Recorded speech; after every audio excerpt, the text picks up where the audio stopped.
होली बीत चुकी है। इसी के साथ मौसम ने भी करवट ले ली है। बदलते मौसम के साथ वायरस और फ्लू का खतरा भी बढ़ गया है और इसीलिए बेहद सावधान रहने की जरूरत है। नमस्कार, मैं हूं आपके साथ कविता थपलियाल और आज हम बात करेंगे तेजी से फैलते H3N2 वायरस की। Indian council of medical research यानी ICMR के मुताबिक उत्तर भारत में H3N2 वायरस के मामले तेजी से सामने आ रहे हैं। ICMR के मुताबिक कुछ महीनों में कोविड के मामले तो कम हुए हैं, लेकिन H3N2 के मामले में बढ़ोतरी हुई है। ICMR के मुताबिक सीवियर एक्यूट रेस्पिरेटरी इन्फेक्शन से पीड़ित आधे से ज्यादा लोगों में H3N2 वायरस मिला है और आज अपने एक्सपर्ट से हम इसी वायरस पर बात करेंगे और जानेंगे कि H3N2 वायरस आखिर है क्या, H3N2 इन्फ्लुएंजा के लक्षण क्या हैं, H3N2 वायरस से बचने के उपाय क्या होंगे और क्या H3N2 वायरस कोरोना की तरह खतरनाक है। इन्हीं तमाम मुद्दों पर आज हम फोकस करेंगे और हमारे साथ खास मेहमान भी जुड़ गए हैं। Doctor Animesh Arya, senior consultant pulmonology, Shri Balaji action medical institute, doctor Rajiva Gupta, senior consultant internal medicine, CK Birla hospital Delhi Gurugram, Aparajita Gautam, president Delhi parents association हमारे साथ जुड़ गई हैं। आप सभी का स्वागत है हमारी इस खास पेशकश में। और चलिए, H3N2 वायरस है क्या, सबसे पहले शुरुआत इससे करेंगे। डॉक्टर अनिमेश, बताएं हमें, क्या ये कोविड का ही एक फॉर्म है या ये अलग तरह का वायरस है जिसकी हम बात कर रहे हैं? नमस्कार कविता जी। H3N2 एक्चुअली में देखा जाए तो इन्फ्लुएंजा जो फ्लू वायरस है उसका एक सब टाइप है। जैसे पहले आपने जाना होगा कि 2009 में H1N1 2009 सब टाइप जो स्वाइन फ्लू का वायरस था। तो ये सारे जो वायरसेस हैं पिग्स में होते हैं और वो मॉडिफाई होके फिर ह्यूमंस में आते हैं। और ये कोरोना से डिफरेंट है, पर सारी फैमिली एक ही वायरस है, फ्लू और कोरोना वायरस। तो ये एक सेपरेट सब वेरिएंट फ्लू का वायरस है जो पिछले लगभग 3 महीने में काफी तेजी से दिल्ली एवं नॉर्दर्न इंडिया के सभी शहरों में पाया जा रहा है और काफी मरीज इससे ग्रस्त है।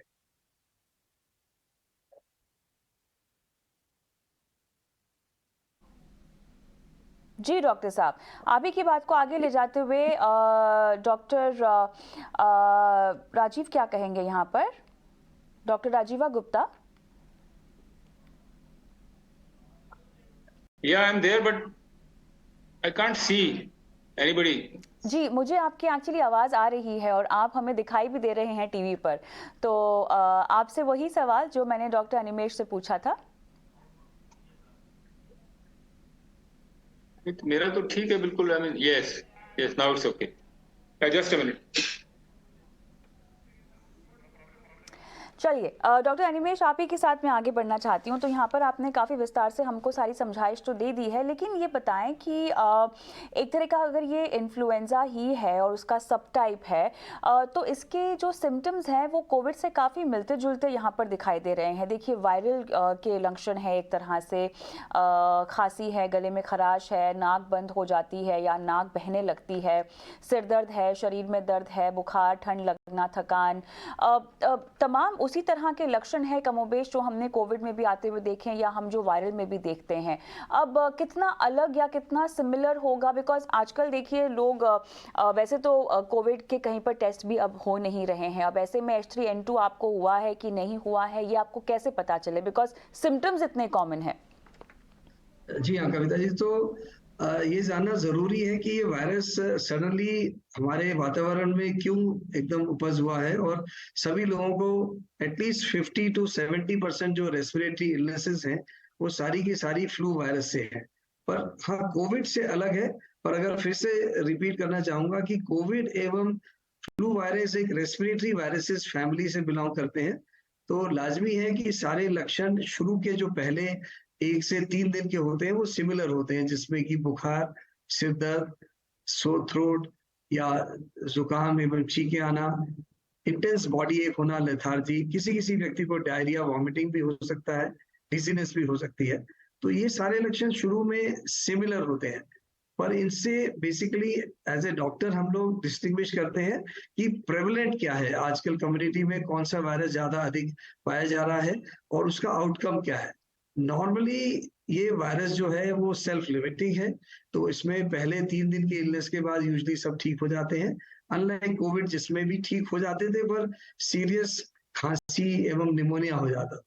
तो ये ज़रूरी है कि इन्फ्लुएंजा H3N2 भी नॉर्मल वायरस है, पर इसमें भी काफ़ी पेशेंट्स को एडमिट करना पड़ रहा है, जिसमें pneumonia, bronchitis, asthma flare up हो रहे हैं।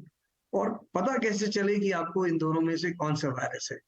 तो ये एक मेडिकल कंसल्टेंट के ऊपर निर्भर है कि वो अगर ऑर्डर करता है तो कुछ टेस्ट हॉस्पिटल में परफॉर्म हो जाते हैं, जिनका रिजल्ट 24 घंटे में आता है।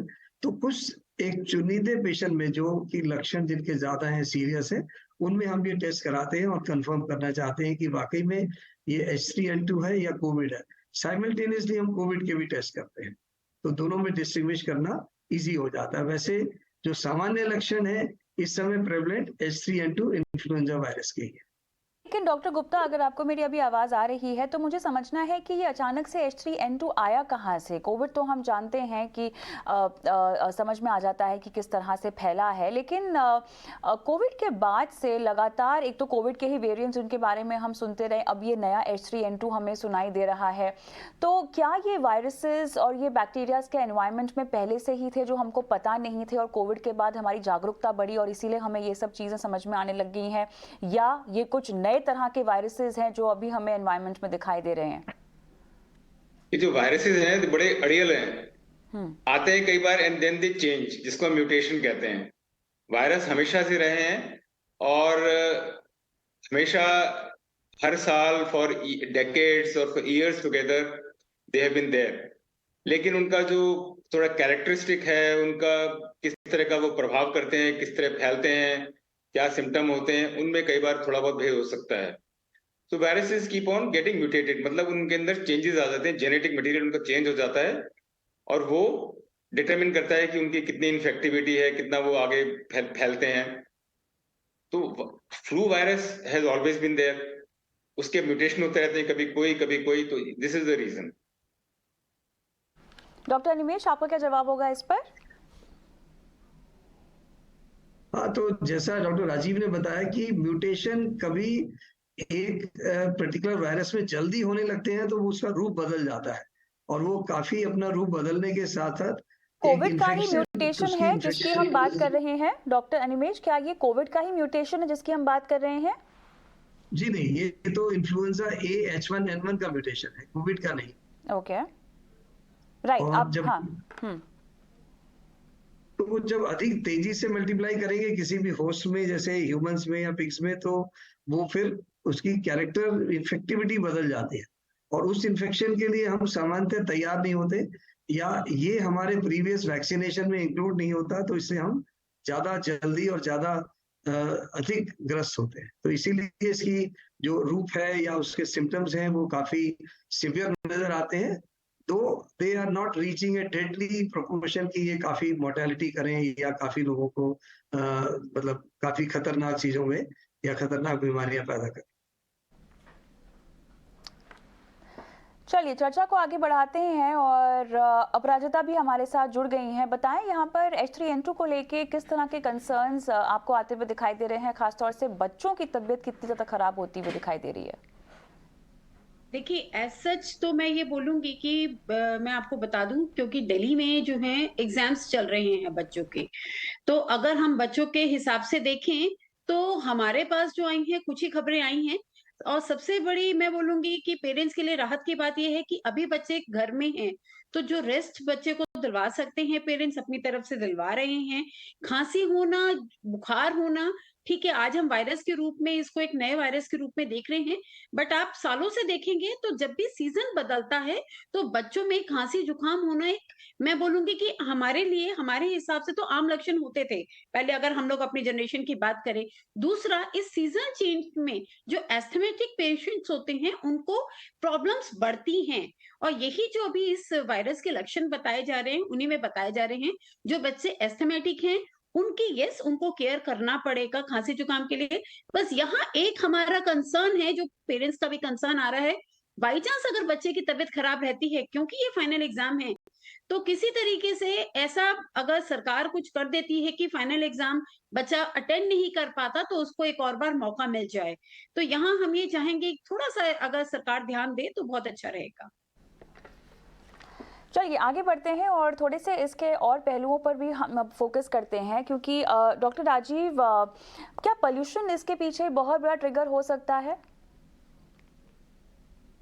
फिर से कहें। मैं समझना चाह रही थी कि मौसम में बदलाव और पोल्यूशन का बढ़ता स्तर, ये एक कितना बड़ा ट्रिगर हो सकता है H3N2 के लिए? ये देखिए, डायरेक्टली जो वायरल इन्फेक्शंस हैं they are not triggered by pollution, लेकिन पोल्यूशन का एक एडिशनल कंट्रीब्यूशन हो सकता है। अब किसी को वायरल इन्फेक्शन हुआ है H3N2 का, या कोई भी फ्लू वायरस हुआ, उसको खांसी हुई, जुकाम हुई, और साथ में पोल्यूशन लेवल भी हाई हैं, उसके सिम्टम्स एग्रेवेट हो जाते हैं, बढ़ जाते हैं। सो विच में रिक्वायर मोर मेडिसिन और मे बी मोर, किसी को सांस की दिक्कत हो गई या खांसी ज्यादा हो गई, तो उसको दवाइयों की जरूरत ज्यादा पड़ सकती है। तो डायरेक्टली पोल्यूशन और ये, लेकिन देखने वाली बात है कि most of the time pollution levels और वायरसेस के जो प्रकोप है, जो प्रेवलेंस है, वो एक साथ ही बढ़ता है। तो दोनों चीजें साथ में आती हैं तो सिम्टम ज्यादा हो जाते हैं। डायरेक्टली वायरस तो ट्रांसमिशन होता है, किसी एक जने को हुआ, आप उसकी प्रॉक्सिमिटी में हैं, उसके नजदीक हैं, उसने नेल किया तो उसको हो गया, तो ये तो 1 to 1 पर्सन से पर्सन इन्फेक्शन होता है।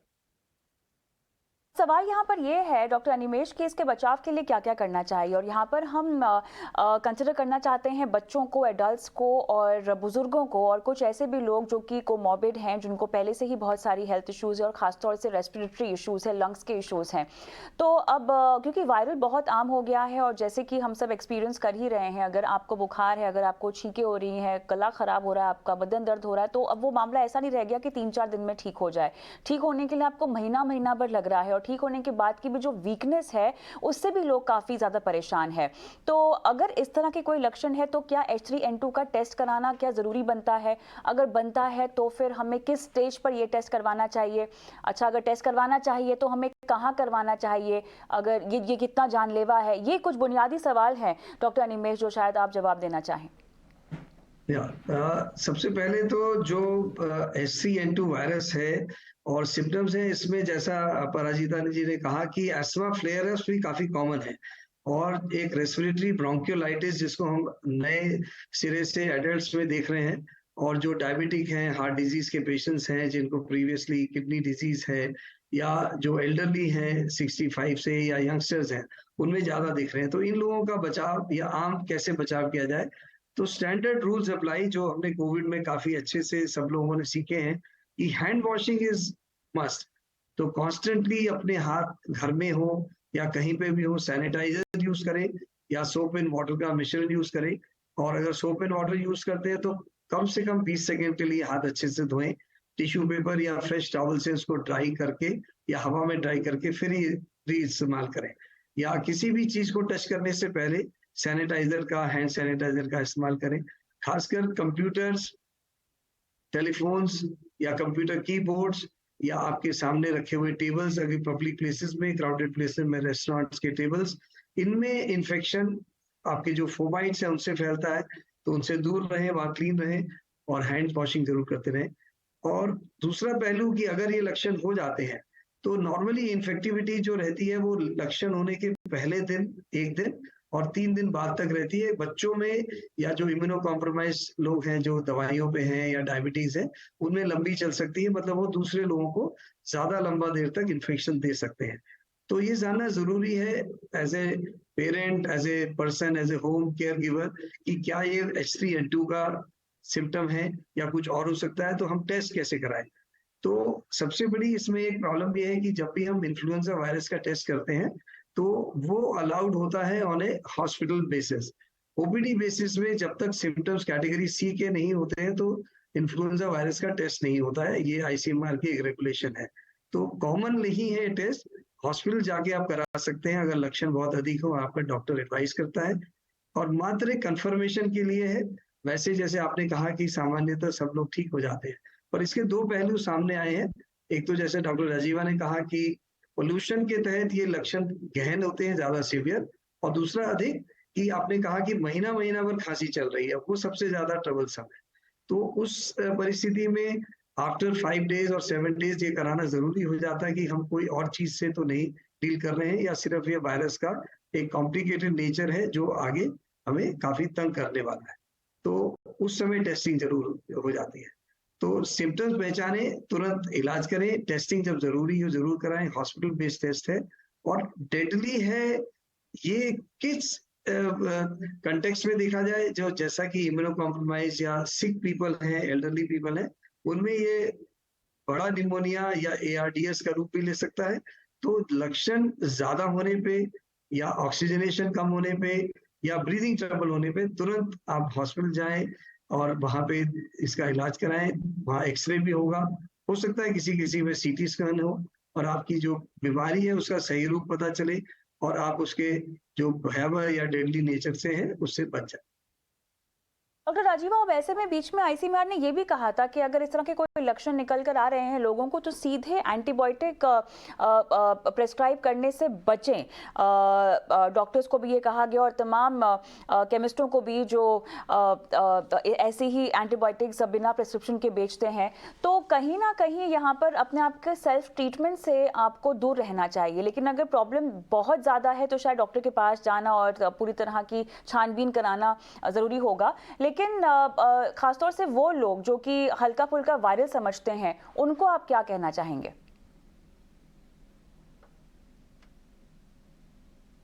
कि एंटीबायोटिक्स का यूज हमेशा से, चाहे कोविड हो चाहे फ्लू वायरस हो, हमेशा से मना किया गया है, क्योंकि ये हैं वायरस इन्फेक्शंस। एंटीबायोटिक्स इफेक्टिव होते हैं अगेंस्ट बैक्टीरियल इन्फेक्शंस। और जैसे डॉक्टर अनिमेश ने शुरू में बताया कि मोर देन 70% पेशेंट्स आज के टाइम में वायरस इन्फेक्शन के हैं। तो जो ये इनजुडिशियस या जो एक गैर जिम्मेदाराना इस्तेमाल है एंटीबायोटिक्स का, that should be discouraged at all cost. नुकसान उसके क्या है? नुकसान है कि मान लीजिए खुदा ना खास्ता में एक्चुअली एंटीबायोटिक्स की जरूरत पड़ती है, उस टाइम पर वो एंटीबायोटिक्स कामयाब होंगे ही नहीं, 1। नंबर 2, उसको बोलते हैं रेजिस्टेंस, तो रेजिस्टेंस डेवलप हो जाएगा। सेकंड है उस दवाई के साइड इफेक्ट्स। Third, cost. और ये भी देखा गया कि जो लोग एंटीबायोटिक्स लेते हैं उनकी इनफैक्ट इलनेस ज्यादा प्रोलॉन्ग हो जाती है। तो हमारे पास ज्यादा जो ओपीडी पेशेंट आते हैं वो ऑलरेडी, कई लोग हमने ए एंटीबायोटिक खा ली, बी एंटीबायोटिक खा ली, फर्क थोड़ी पड़ा किसी चीज का, प्रॉब्लम चल रही है, लेकिन एक फॉल्स सेंस ऑफ सिक्योरिटी कह लीजिए कि एंटीबायोटिक खा ली, हाँ जी ठीक हो गया, हमारे फैमिली डॉक्टर ने बता दिया, या हमें तो ये दवाई सूट करती है। तो ये हमेशा हम पेशेंट को एजुकेट करते हैं जो आते हैं हमारे पास कि please do not take antibiotics, no antibiotics everywhere, and it has been there for ages. Viral infections, no antibiotics. Most acute respiratory infections, acute का मतलब है जो एकदम से स्टार्ट होते हैं, majority of them are viral in nature. What we need is a vigilance. हमें इनको ध्यान रखना है। जैसे डॉक्टर अनिमेश ने बताया कि कोई उनकी सांस में दिक्कत तो नहीं हो रही, या कोई डिजीनेस तो नहीं हो रही, ब्लड प्रेशर फॉल तो नहीं हो रहा, ऑक्सीजन लेवल कम तो नहीं हो रहा, उन चीजों का ध्यान रखना है। अगर इंसान में कोई कोमॉर्बिडिटी नहीं है और कोई अदरवाइज स्टेबल है तो वो तो ठीक तो होना ही है, वो ठीक हो जाएगा। खांसी वगैरह है वो टाइम लगता है, कई बार उसमें देखना पड़ता है उन्हें इंडिविजुअल बेसिस की फर्दर टेस्टिंग कराने की जरूरत है या नहीं है, या कुछ और हमें ट्रीटमेंट करना है, वो डिपेंड करता है। सो एंटीबायोटिक विदाउट जस्टिफिकेशन और evidence of a bacterial infection should not be used.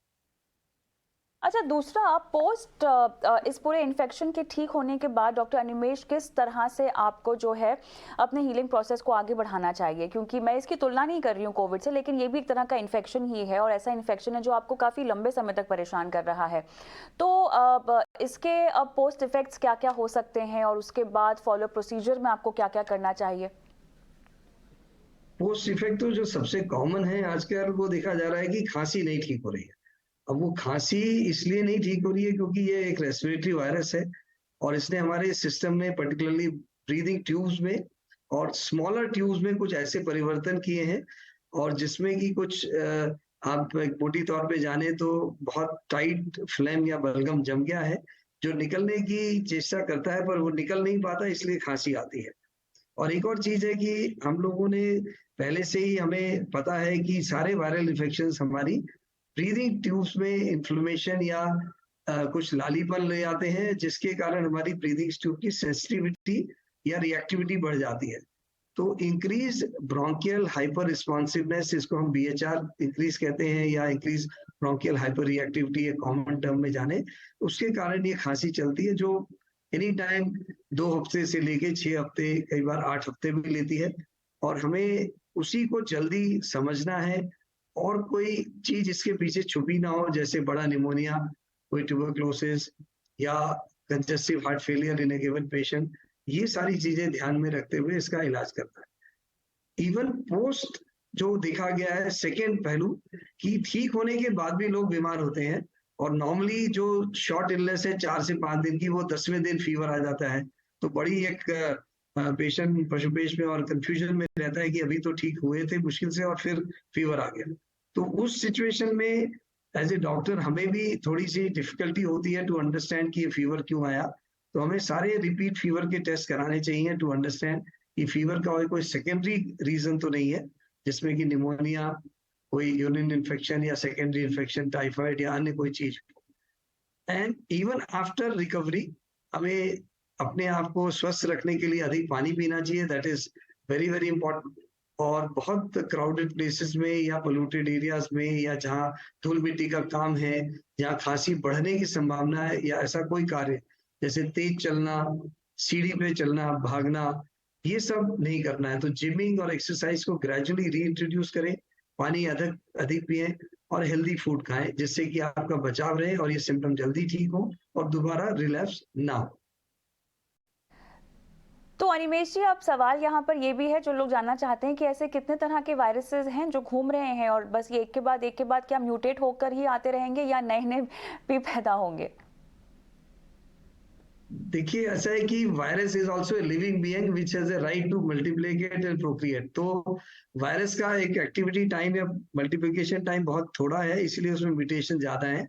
तो ये तो हमारे डाटा, एपिडेमियोलॉजिकल डाटा बताएगा कि कौन से नए वायरस ऑन द होराइजन है, या हमारे को आगे उसका सामना करना पड़ेगा। पर हमें अपने आप को स्वस्थ रखना है, अच्छा सोचना है, अच्छी चीजें करनी है, एक्सरसाइज करनी है, और पानी अधिक पीना है, स्टैंडर्ड प्रिकॉशंस लेनी है, जिसमें हाथ धोना बहुत जरूरी है, मास्किंग बहुत जरूरी है, पर्टिकुलरली इन क्राउडेड प्लेसेस, जो हम धीरे धीरे भूलते जा रहे हैं। तो वही है कि बचाव में ही आगे सेहत है। तो वायरस कोई भी हो, लड़ने की क्षमता होनी चाहिए, और उसी से हम स्वस्थ रहें। तो राजीवा जी, अब हमारी लाइफस्टाइल का हिस्सा ही बन गया मास्क पहनना और सैनिटाइज करते रहना और सोशल डिस्टेंसिंग को मेंटेन रखना, लेकिन H3N2 से बचने क्या यही केवल एक उपाय है या और भी तरीके हैं? वैसे काफी कुछ तो अनिमेश जी ने बता दिया, आपके टिप्स क्या होंगे? प्रश्न है कि lifestyle, healthy lifestyle is the fundamental. किसी भी तरह की बीमारी, कोई भी तरह का हो, उससे हम सक्षम बनता है हमारा शरीर उन आघातों को झेलने के लिए और उनसे बाहर निकलने के लिए। Which means regular exercise, healthy diet, proper sleep, plenty of water, exposure to sunlight, mental relaxation, ये चीजें फंडामेंटल हो गई, एप्लीकेबल हमेशा। दूसरा है वैक्सीन। तो वैक्सीन इज वेरी इंपॉर्टेंट, और खासकर ये भी देखा गया कि जो फ्लू वायरस है उसके कई बार इंडिया में एंडेमिक हो जाता है, मतलब कि वो एक बेसलाइन लेवल पे बना रहता है। तो हर साल 6 महीने से ऊपर के व्यक्तियों को, यानी कि 6 महीने से ऊपर बच्चे और सब एडल्ट्स को हर साल एक फ्लू शॉट, जिसको कहते हैं, वो लगना चाहिए। उससे कम से कम, चाहे इन्फेक्शन हो भी, लेकिन उसकी जो तीव्रता है, जो उसकी सीरियसनेस है, वो काफी हद तक कम रहेगी। So basically take home message for this would be adoption of healthy lifestyle, using of mask at crowded places, or regular vaccination beyond the age of 6 months, flu vaccine. ये तो H3N2 वायरस क्या है और कैसे इससे आपको बचना चाहिए, तमाम मुद्दों पर आज हमसे विस्तार से बात करने के लिए आप तीनों का बहुत बहुत धन्यवाद। और चलिए जाते जाते 18 नाउ स्वदेश टिप्स भी आपको दिए देते हैं H3N2 से कैसे बचा जाए। सबसे पहले तो हाथों को नियमित रूप से साबुन से आप धोते रहें। ये आदत अगर आपने छोड़ दी है तो एक बार फिर से वक्त आ गया है कि इस पर वापस जाया जाए। इसके साथ ही सैनिटाइजर को अगर आप भूल गए हैं तो सैनिटाइजर को अपने साथ में रख ले, क्योंकि आप ट्रैवल ट्रैवल कर रहे हैं, बहुत ज़रूरी है कि इसका इस्तेमाल लगातार अपने ट्रैवल के वक्त किया जा सके और जितना हो सके बीमार व्यक्तियों के संपर्क में आने से बचें। अगर आपके आसपास कोई खांस रहा है, छींक रहा है, तो उन्हें सबसे पहले मास्क पहनने को आप बोल दीजिए और ख़ुद भी आप मास्क पहनिए। खासतौर से अगर आप कोई ऐसे भीड़ भड़ाके वाले एरिया में जा रहे हैं, अगर आप ट्रैवल कर रहे हैं, ट्रेन पकड़ने जा रहे हैं या बस स्टैंड की तरफ जा रहे हैं, वहाँ पर खड़े हैं, तो ऐसे भीड़ वाले जगहों पर अगर आप जा रहे हैं तो मास्क ज़रूर पहन कर जाएँ। छींकते खांसते वक्त अपना मुंह ढक लें। अच्छा, नाक, आँखों, चेहरे को बार बार नहीं छुएं क्योंकि ऐसे में जो आपके वायरसेस हैं, जो आपके इन्फेक्शन है, वो ज़्यादा फैलने के चांसेस होते हैं। और जैसा कि मैं आपको बोल ही रही हूँ, घर के बाहर मास्क लगा कर रखें। भीड़ वाली जगहों पर आपको जाने से बचना चाहिए और पानी बहुत ज़्यादा आपको पीना है। जितना हो सके पानी तो अपने साथ रखिए। अगर केवल पानी आप पीना पसंद नहीं करते हैं तो आप अपने लिए इलेक्ट्रोल पाउडर या इस तरह की कोई भी चीज़, गर्मी भी बहुत ज़्यादा बढ़ती हुई दिखाई दे रही है और ऐसे में अपने आप को हाइड्रेटेड रखना बहुत ज़रूरी है। तो आप पानी के ज़रिए जूस पीते रहें। ख्याल रखें कि कम से कम जो पानी का कॉम्पोनेंट है आपके शरीर में वो कम ना हो। अच्छा, बुखार, खांसी, सिरदर्द होने पर आपको घबराना नहीं है। आपको ये नहीं समझ लेना है कि आपको कोविड हो गया या जो H3N2 पर हमने शो किया है ये आपको हो गया है। ये बेसिकली आपके लिए एक समझाइश है ताकि आप ये समझें कि किस तरह का वायरस है और कैसे इससे बचना चाहिए। लेकिन घबराने की ज़रूरत नहीं है, ये एक नॉर्मल वायरस है। जैसा कि डॉक्टर साहब ने भी कहा हमारे शो पे, काफ़ी विस्तार से समझाया कि ये ठीक भी हो जाता है। लेकिन हाँ, अगर तकलीफ ज़्यादा है तो आपको डॉक्टर के पास ज़रूर जाना चाहिए और अपने मन मुताबिक आपको दवाई नहीं खानी है, एंटीबायोटिक्स तो बिल्कुल भी नहीं लेनी है और फ्लू से बचाव वाले टीके आपको लगवाने हैं। ज़रूरत पड़ने पर डॉक्टर की सलाह ज़रूर लेनी है। उम्मीद करते हैं कि आपको ये टिप्स समझ आ गए हों। मुझे भी इजाज़त दें। नमस्कार।